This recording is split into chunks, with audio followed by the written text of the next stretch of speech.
Hello दोस्तों, next story में आप सभी का स्वागत है। हम सभी आज के समाज में किसी ना किसी दर्द के कारण हम अपनी लाइफ कहीं ना कहीं ऐसे मोड़ पे लेके जा रहे हैं जहाँ पे दर्द और दुख होता है। इस एपिसोड में हम एक ऐसे ही दिल दहला देने वाली कहानी साझा कर रहे हैं जिसमें एक भारतीय उर्फ कांग्रेस के एक व्यक्ति ने कर्ज के बोझ के कारण आत्महत्या कर ली है। ऐसी फर्स्ट इंफॉर्मेशन सामने आ रही है। ये घटना छत्तीसगढ़ की है। ये घटना न केवल उस व्यक्ति के जीवन को प्रभावित करती है बल्कि हमारे समाज में वित्तीय दबाव और मानसिक स्वास्थ्य के मुद्दों पर भी रोशनी डालती है। हम इस एपिसोड में चर्चा करेंगे कि कैसे कर्ज की समस्या ने उस व्यक्ति को ऐसा कदम उठाने के लिए मजबूर किया और खुद के साथ खुद के परिवार को भी उस व्यक्ति ने जहर देकर अपना जीवन समाप्त कर लिया। हम जानेंगे कि इसके पीछे का कारण क्या है। उसके पहले हम जानेंगे ऐसी क्या बात थी, ऐसा कौन सा बड़ा लोन था जिसके कारण कांग्रेस का जो आदमी था उसने ये एक्सट्रीम लेवल का कदम उठाया। हमें उम्मीद है कि ये कहानी आपको सोचने पर मजबूर करेगी और हम सभी को एकजुट होकर इस गंभीर मुद्दे का सामना करने के लिए प्रोत्साहित करेगी। कृपया इस एपिसोड को देखिए और अपने विचार साझा करिए। जैसा हमने आपको साझा किया कि ये घटना छत्तीसगढ़ स्थित कांग्रेस नेता की है। उन्होंने अपनी पत्नी और 2 बेटों के साथ जहर खाया और इलाज के दौरान चारों लोगों की मौत हो गई। छत्तीसगढ़ के जांजगीर चांपा जिले में कांग्रेस नेता ने घर में बंद होकर पत्नी और 2 बेटों के साथ जहर खा लिया। इसकी जानकारी तब हुई जब एक लड़की ने एक दिन बाद उनके घर पर आवाज लगाई और किसी ने गेट नहीं खोला, जिसके बाद गांव वाले किसी तरह उनके घर में घुसे और जब वे घुसे गांव वाले जब अंदर घुसे तब सभी लोग गंभीर अवस्था में मिले। उन्हें अस्पताल लेके गए और इलाज के दौरान चारों लोगों ने अपना दम तोड़ दिया, यानी उन चारों की मौत हो गई। छत्तीसगढ़ जिले के जांजगीर चांपा जिले में कांग्रेस के एक सीनियर नेता ने पूरे परिवार के साथ जहर खा लिया। उनकी बिलासपुर के एक अस्पताल में इलाज के दौरान मौत हो गई। पूरे परिवार ने जहर खाकर सुसाइड क्यों किया, इसकी वजह अब तक सामने नहीं आई है। पुलिस ने उनके घर को सील कर दिया और इनकी जांच इस वारदात की जांच के लिए पुलिस अब जुट चुकी है। शहर कोतवाली इलाके के जांजगीर क्षेत्र के वार्ड नंबर 10 के रहने वाले कांग्रेस के सीनियर नेता पंचाराम यादव, उम्र 65 साल, उन्होंने अपनी पत्नी और 2 बेटों के साथ जहर खा लिया। एसएसपी राजेंद्र जायसवाल ने बताया कि बीते कई दिन पहले पंचाराम यादव ने पत्नी दिनेश नंदनी यादव, बेटों सुरेश यादव और नीरज यादव के साथ जहर का सेवन किया था, जिन्हें जिला अस्पताल में इलाज के लिए भर्ती कराया गया। उनकी हालत गंभीर होने पर सभी को बिलासपुर रेफर किया गया।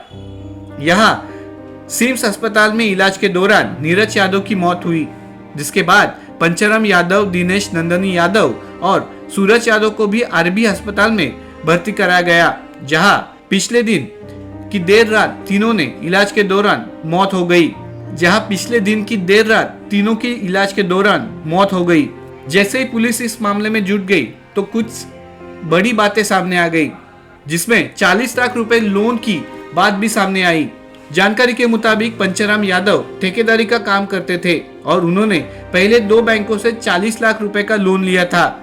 वह हार्ट के पेशेंट भी थे, जबकि उनकी पत्नी कैंसर की बीमारी से जूझ रही थी। नीरज यादव प्राइवेट नौकरी कर रहे थे।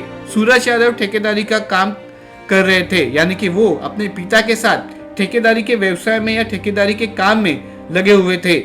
इस वारदात को जब अंजाम दिया गया, यानी जहर की वारदात हुई, उसके कुछ घंटे पहले घर के दोनों ओर के गेट बंद कर दिए गए थे। स्थानीय लोगों के अनुसार किसी को पता न चले इसलिए उन्होंने सामने वाले दरवाजे पर ताला लगा दिया था और पीछे के दरवाजे से वापस जाकर वहां का दरवाजा भी अंदर से बंद कर दिया। इसका खुलासा तब हुआ जब पड़ोस में रहने वाली एक लड़की उनके घर गई। 2-3 बार आवाज लगाने के बाद भी दरवाजा नहीं खुला तो उसे कुछ अनहोनी होने की आशंका हुई और आसपास के लोगों को इसकी सूचना दी। तब पड़ोसी कैसे भी करके घर के अंदर गए और तभी यादव परिवार के सभी सदस्य गंभीर अवस्था में पड़े हुए थे, जिन्हें तुरंत जिला अस्पताल में जांचगीर में भर्ती कराया गया था। फिर एक बात ये सिद्ध हो जाती है कि जब भी आपके घर में कोई दुविधा आती है, कोई संकट आता है, तो रिश्तेदार नहीं, पहले पड़ोसी काम आते हैं और उसके बाद रिश्तेदार आते हैं। और ये घटना भी उसी से ताल्लुक रखती है। राज्य में जब ये घटना हुई लगभग शाम के 7 बजे के करीब, तब पड़ोसी पहले आए। उन्होंने घर के अंदर, जैसे हमने आपको बार बार कहा कि जैसे ही पड़ोसी वाले घर के अंदर गए तो सभी जन गंभीर अवस्था में थे। उनके मुंह से झाग निकल रही थी, उल्टी भी कर रहे थे। लोगों की मदद से उन्हें रात लगभग 8 बजे जिला अस्पताल में भर्ती कराया गया। यहाँ उनकी गंभीर स्थिति को देखकर रात में ही सिम्स बिलासपुर रेफर किया गया। जैसे ये घटना पुलिस को पता चली, पुलिस ने घर को सील किया। एफएसएल टीम भी बुलाई गई। कोतवाली थाना प्रभारी प्रवीण द्विवेदी ने बताया कि यादव परिवार के 4 सदस्यों के जहर सेवन के कारणों का पता नहीं चला है। बड़े बेटे की मौत पहले ही हो गई थी। मामले की जांच की जा रही है। एसएसपी राजेंद्र कुमार जायसवाल ने बताया कि मृतक के घर की सील कर दी गई है। एफएसएल टीम भी बुलाई गई है। जांच के बाद ही पता चलेगा कि क्या वजह थी जिसके लिए यादव परिवार ने खुदकुशी कर ली। कि जब ये वारदात हुई, जब यादव परिवार के चारों ही लोगों ने दम तोड़ा, तो ये आशंका की जा रही है कि कर्ज से परेशान होकर ये इतना बड़ा कदम उठाया। जहां पे ये यादव परिवार रहता था, आसपास के जो लोग थे उन्होंने भी इस बात का जिक्र किया या इस बात पे जोर दिया कि यादव परिवार के ऊपर कर्ज बढ़ गया था। पंचाराम लोगों से कहते भी थे कि कर्ज बहुत हो गया है, इससे वे परेशान है। फर्स्ट इंफॉर्मेशन जो आ रही है निकल के, वो इस तरीके से आ रही है कि शायद हो सकता है कि कर्ज के कारण यादव परिवार के चारों सदस्यों ने खुदकुशी की।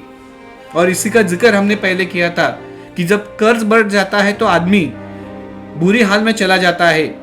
मदद करने के लिए कोई आता नहीं, और जब पहले मदद की होती है वो लोगों का पैसा चुकाना भी होता है। और शायद ऐसी दलदल में आदमी फंस जाता है तो उसके पास अनफॉर्चुनेटली इतना स्ट्रिक्ट एक्शन लेने के अलावा कोई चारा ही नहीं बचता। तो हम नेक्स्ट स्टोरी के तहत से आपको इतनी ही अपील कर सकते हैं लोगों को कि जितना कम लोन आप ले सकते हैं उतना कम लोन लीजिएगा। अगर आर्थिक स्थिति आपकी नहीं है ठीक, तो ज्यादा लोन लेने की ख्वाहिश ना रखे, जिद ना करें कि ज्यादा लोन लीजिए, उसके ऊपर चीजें या घर खरीदे या कार खरीदे या कोई इक्विपमेंट्स खरीदे, क्योंकि अगर लोन चुका नहीं सकते तो लेने के देने पड़ जाते हैं। और बात लेने की देने की नहीं, जान भी जा सकती है। यादव परिवार की मौत का ये जो रीजन बताया जा रहा है आजू बाजू के लोगों के तहत, या जो आशंका जताई जा रही है, वो एक ही बात को इंडिकेट कर रही है कि लोन से जरा दूर रहिएगा। कम से कम लोन निकालेगा और आपके पास खासा अगर बैलेंस होगा तो ही बड़े लोन का सोचिएगा। Thank you.